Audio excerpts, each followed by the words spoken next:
Hello दोस्तों, मैं doctor Shivankar Kumar Gupta, आपके सेहत का साथी। आज आप लोगों को Sharda homoeopathic health care and research centre से बताने जा रहा हूँ टीबी दमा के बारे में। टीबी दमा एक ऐसी बहुत ही कॉमन बीमारी है जो कि समाज में अक्सर देखी जाती है और यह एक पटने वाली बीमारी है। अगर कोई टीबी पेशेंट किसी के मुंह पर खांस दिया करते हैं तो दूसरे पेशेंट को भी टीबी का शिकायत हो जाया करता है। और टीबी का दमा का इलाज बहुत ही अच्छा इलाज है। होम्योपैथिकली टीबी चूंकि लंग्स को इन्फेक्टेड करता है और उस इन्फेक्शन के डिजीज में जो इन्फेक्शन होता है उस कीड़ा का नाम होता है Mycobacterium tubercular infection. Mycobacterium tuberculosis कहते हैं, जो कि चेस्ट में इन्फेक्शन करता है।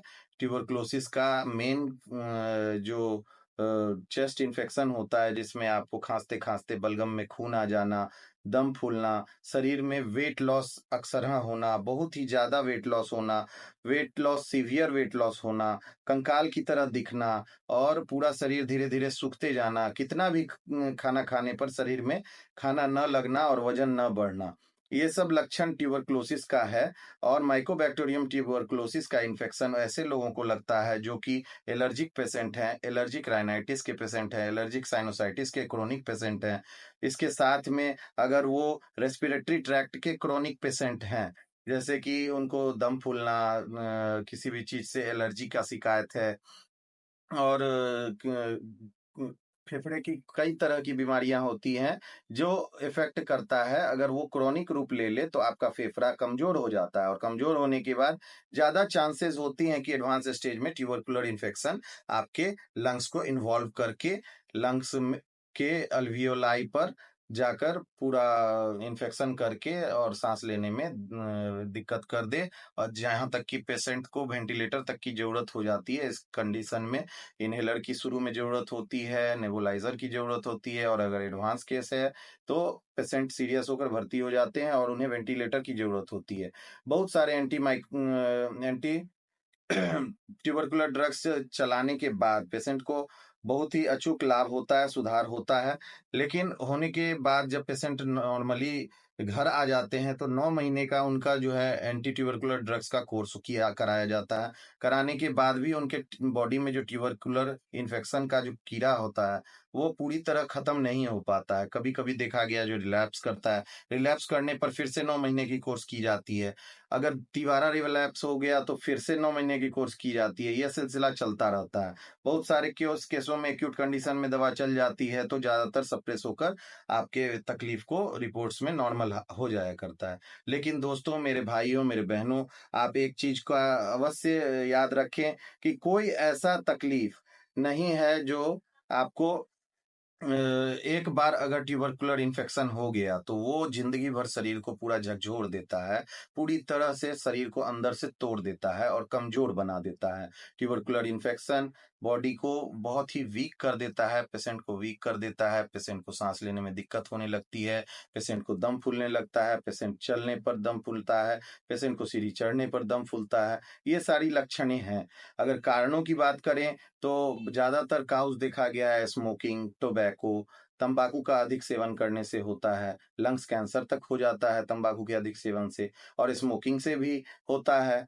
लंग्स कैंसर तक बात चली जाती है। शुरू में टीबी दमा का इन्फेक्शन होता है, क्रोनिक होने पर लंग्स कैंसर तक का इन्फेक्शन जाने का चांस रहता है।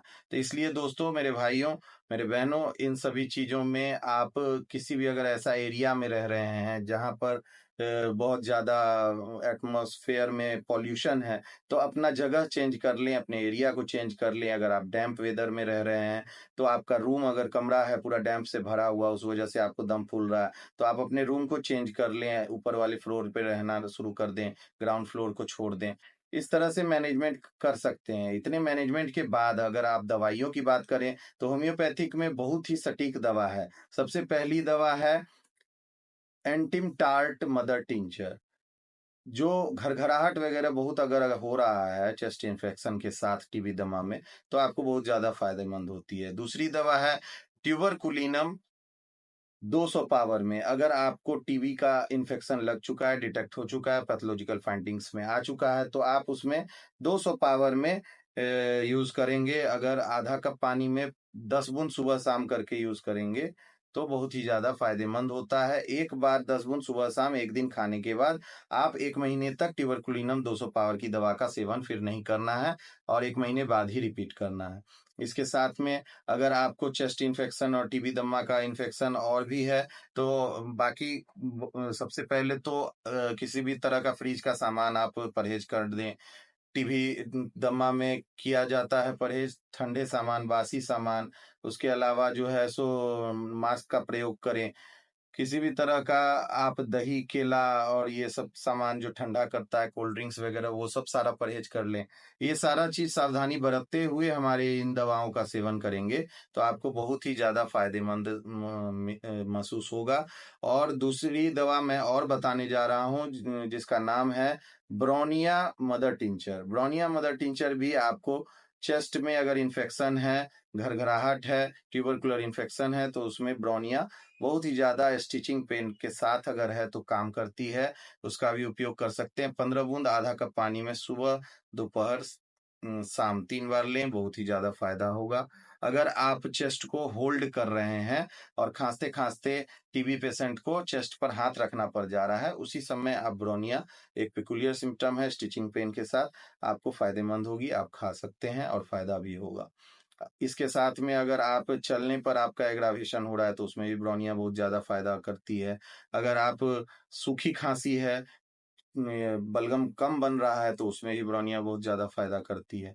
ये सारी चीज़ें हैं। इसके साथ में अंतिम दवा मैं बताने जा रहा हूँ काली कार्ब मदर टिंचर।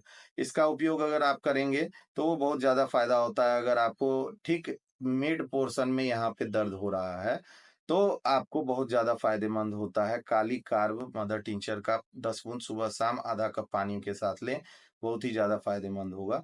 दोस्तों, मेरे भाइयों, मेरे बहनों, अगर आपको आज हमारा वीडियो अच्छा लगा, इतनी सारी दवाएँ मैं बताया, बिना निजी डॉक्टर की सलाह लिए हुए कभी भी किसी दवा का सेवन ना करें।